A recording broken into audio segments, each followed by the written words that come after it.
प्यार कर रहा है वो पूजा से, पूजा भाग रही है उसके साथ। मैं ऐसे पुण्य लव बोलती हूँ। आरोपित का नाम रमजुल इस्लाम है, जो 3 बच्चों का अब्बा है। रमजुल ने सोशल मीडिया पर मुन्ना गोगोई नाम से आईडी बनाई हुई थी। यहाँ पर वो मुर्गी बेचने का काम कर रहा था। सच कह रही हूँ मैं, मेरा मेरा तो बिल्कुल दिल टूट गया। मैं तो भाड़ में जाए। मैं तो कहती हूँ इनको कोई आके अब्दुल आके इनके पेट में ही डाल दे। 25 साल से सब ऊपर के हो, तुमको मैं गोदी में बैठा के बताऊं क्या? अगर मुझे इतना लालच होता, मैं भी जाके लुपुड़ चुपुड़ करती, भैया भैया भैया आप कितने अच्छे हैं, भैया आइए ना मेरे वहां आइए। नहीं चाहिए मुझे।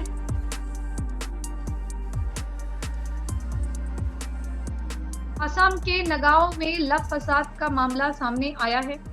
यहाँ एक युवक द्वारा नाम बदलकर हिंदू लड़की को भगा ले जाने का आरोप है। पुलिस ने केस दर्ज करके आरोपित को केरल से गिरफ्तार कर लिया। आप केरल से भी आ रहे हैं भाई, वाह। आरोपित का नाम रमजुल इस्लाम है, जो 3 बच्चों का अब्बा है। रमजुल इस्लाम ये बांग्लादेशी है दोस्तों, ये यहाँ का नाम नहीं, केरला का नाम इस प्रकार से नहीं होता, ये बांग्लादेशी नेम है।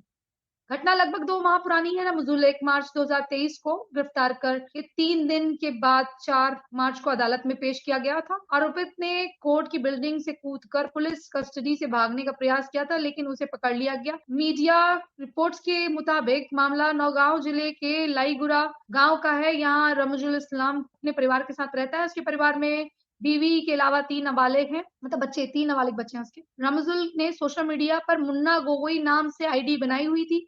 इसी प्रोफाइल में रमजुल ने नौगांव की ही पूजा नाम की लड़की से संपर्क किया।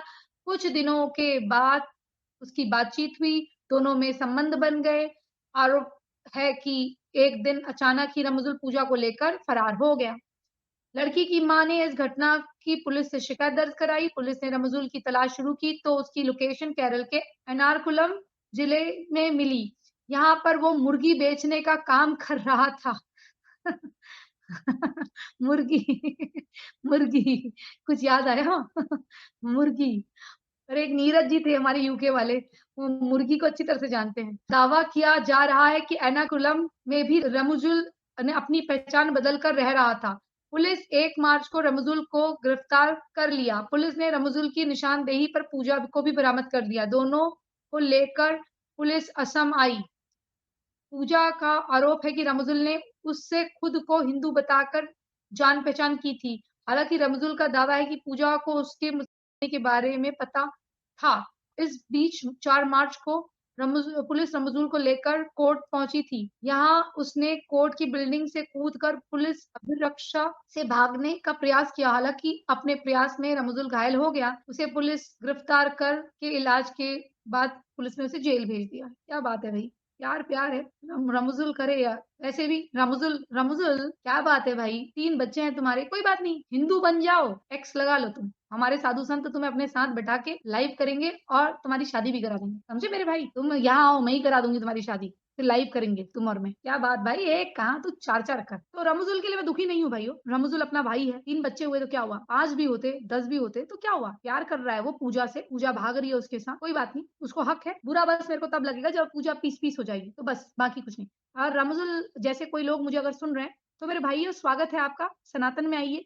आप 1 नहीं 4 करिए और फिर पुरानी वाली को भी छोड़ के मत आइए। कोई प्रॉब्लम नहीं है, मेरे साधु संत बहुत महान हैं, तुम्हारे घर वापसी भी करवाएँगे, 4-5 और से शादी भी करवा देंगे, ठीक है? और फिर तुम्हारी लाइफ भी होगी और सुपर चैट भी होगी। कोई बात नहीं, जमकर खाओ बीफ, जमकर करो ये सब काम। धन्यवाद, I am happy for you, no hard feelings. मैं ऐसे पुण्य लव बोलती हूँ। यार, ना उम्र की सीमा हो, ना जन्म के हों बंधन, जब प्यार करे कोई, ना देखे कोई मजहब, सनातन में आकर तुम गौभक्षण भी कर लो, धुल जाएंगे पाप तुम्हारे, कुछ सुपर चैट तुम फर्जी बाबाओं को दे दो। 80 साल के भी तुम हो जाओ तो पूजा स्वाति मिले तुमको, गौ भक्षण भी कर लोगे, सनातनी लड़ेंगे तुम्हारे लिए गाली दे दे कर। भाई हिंदू लड़ेंगे तुम्हारे लिए, हिंदू हमारे बड़े वीर हैं, वो जम कर मेरे सच बोलने पर मुझे ट्रोल करते हैं, मेरे बारे में अपशब्द बकते हैं और उन्हें लगता है कि जैसे मुझे कुछ मिलता है तो सच बोलती हूँ, बुरा लगता है तो क्या हुआ? रमज़ुल हो या महमूद हो, मेरे भाई हैं। आइए, आइए, स्वागत है, इस्तकबाल करती हूँ भाई आपका। आओ, आओ, जब अपनी मूर्ख है तो मैं क्या मूर्खों का करूँ? चलो, छोड़िए रमज़ुल की खबर। मेरा I don't have any opinion, any view on such news. मैं कोई लव-फ़साद की न्यूज़ पे लोग कहते हैं ना आप लव-फ़साद की न्यूज़ करो, मैं करती वहाँ हूँ जहाँ मुझे कोई उम्मीद हो। अब मेरे को कोई कुछ उम्मीद नहीं है, इसलिए मैं कुछ नहीं करती। मैं तो लड़कियों से कहती हूँ अपना सही रहो, तुम नहीं चक्कर चलाओगी तुम्हारा कुछ नहीं होगा।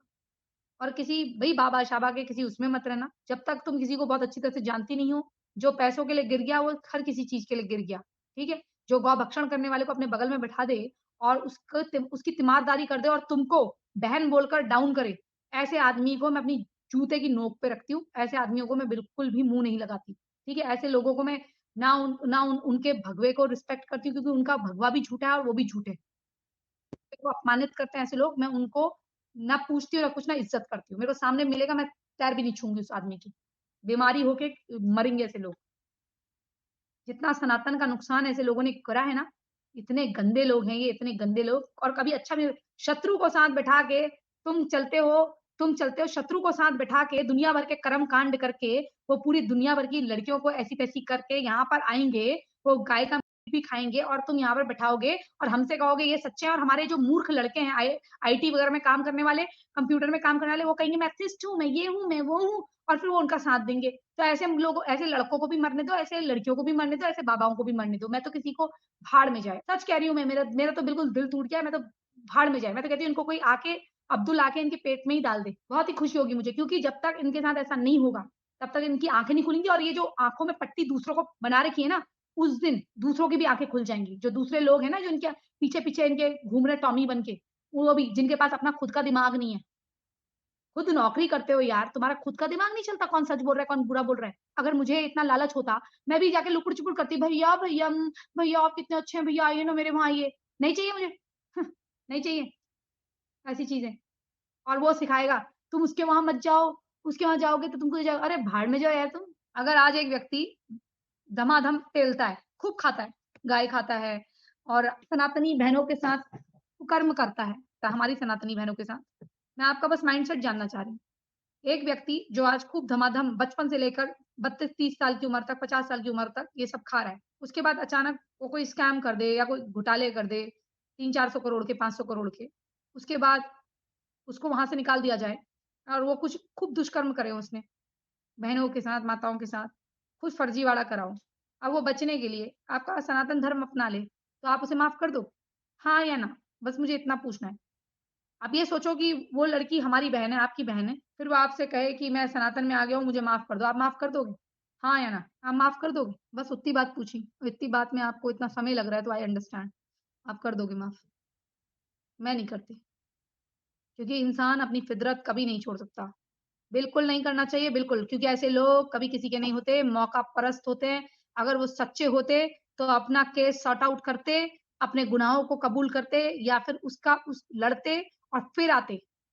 आज ये हो गया है कि कुछ भी करिए और फिर यहाँ को टपक जाइए। तो दुनिया भर की गंदगी आप यहाँ ले लीजिए और खूब पैसे छापिए क्योंकि सनातनी मूर्ख है। ऐसे लोगों की आमदनी यहाँ पर 50-55 लाख रुपए हो रही है, खूब घर खरीद रहे हैं, खूब अय्याशी कर रहे हैं और खूब मज़े कर रहे हैं। और कुछ हो रहा है तो वो आपके खिलाफ इंटरनेट में साजिश रच रहे हैं। कुछ तो ऐसे मूर्ख हैं जो आपसे कहते हैं कौन सच्चा है, कौन झूठा है। मतलब तुम कोई दूध पीते बच्चे हो यार, 25 साल से सब ऊपर के हो, तुमको मैं गोदी में बैठा के बताऊँ क्या? किसको फॉलो करना है, किसको नहीं करना? ऐसे लोगों का मैं कुछ नहीं कर सकती। तो इसलिए अपने विनाश का ज़िम्मेदार हर वो व्यक्ति है जो ऐसे लोगों का साथ देता है और आने वाले किसी भी चीज़ का पतन का ज़िम्मेदार केवल वो व्यक्ति है जो ऐसे लोगों को देखता, सुनता है और ऐसे लोगों की बातों में उनका साथ देता है। और ऐसे लोग भी इतने ही ज़िम्मेदार हैं जो सही पूछताछ करने वाले पर या सही क्वेश्चन उठाने वाले पर क्योंकि मेरा सनातन इस बात की इजाज़त देता है मुझे कि मैं सही और गलत क्या है, इसके लिए वार्ता कर सकूँ, उससे इसके लिए बात कर सकूँ। अगर कोई मेरी बात पे विवाद उत्पन्न करे कि तुमने ऐसा क्यों पूछ लिया, क्यों संदेह कर दिया, क्यों ना करूँ? मेरा सनातन इसकी इजाज़त देता है। इसकी आज्ञा है मुझे, लेकिन कमाल की बात है यहाँ का मीडिया, यहाँ के बाबा, यहाँ के लोग ब्लाइंड भक्त। और जब तक ऐसे ब्लाइंड लोग रहेंगे, इस सनातन का कभी भला नहीं हो सकता। हो सकता है सनातन कहीं और धरती पे फल-फूल जाए, लेकिन भारत में इसके विघटन और इसके उजड़ने का कारण है लोगों का केवल सनातन के नाम पर चंदा इकट्ठा करना, पैसे खाना, मज़े करना। अगर हम किसी आदिवासी एरिया में जाते हैं ना, तो 10-20 पैकेट ले जाना मुझे इतना बुरा लगता है क्योंकि ना हमारी कोई मदद नहीं करता। हम क्या देते हैं उनको? दाल-चावल और कोई लोकल वेजिटेबल। हम नहीं दे पाते इनकी तरह इत्ते सारा क्योंकि अधिकतर अपनी जेब से देते हैं। इन लोगों को कोई चिंता नहीं है। इनका एक ग्राउंड का वीडियो दिखाइए आप मुझे। वक़्त आने पर मैं अपना सब कुछ दिखा दूँगी। लेकिन इनका दिखाइए मुझे ग्राउंड पे काम करता हुआ। इनको चाहिए 50-50, 35-35 लाख रुपया इनको चाहिए और हमसे उम्मीद करेंगे कि हम अपने सेविंग्स के सारे करोड़ों रुपए निकाल दें, इनके चरणों पर रख दें। एक व्यक्ति था उसने मुझे ब्लॉक करा हुआ था। जैसे उसके चंदा इकट्ठा करने की तारीख नज़दीक आई, तो उसने मुझे अनब्लॉक कर दिया। मुझे सिखा रहा था कि जब कुछ ऐसे लड़ाई झगड़े होंगे, तो हम थोड़ा लड़ेंगे, ये दूसरे वाले लड़ेंगे। अगर वो ढंग की बात करता तो मैं उसको प्रोजेक्ट की कमाई दे देती उसे मैं। उतना तो बड़ा मेरा दिल था कि मैं सनातन के नाम पे अगर वो ऐसा कार्य करता। लेकिन मुझे बाद में मालूम चला कि भैया 2-3 लोग ऐसे हैं जो हैं 60-60 साल से ऊपर के, लेकिन 22 साल की, 18 साल की लड़कियों से विवाह कर रहे हैं। आपके पैसों से 18-18 साल की लड़कियों से विवाह कर रहे हैं भैया, या आपके पैसों से। इनकी पत्नियों को मरे हुए 6 महीने नहीं होंगे और विवाह करेंगे पोती की उम्र की लड़कियों से। मुझे मालूम है मेरी बातें कड़वी लग रही होंगी लेकिन मैं मीठी बातें करने के लिए नहीं आती। मेरे को थोड़ा चीनी से एलर्जी है।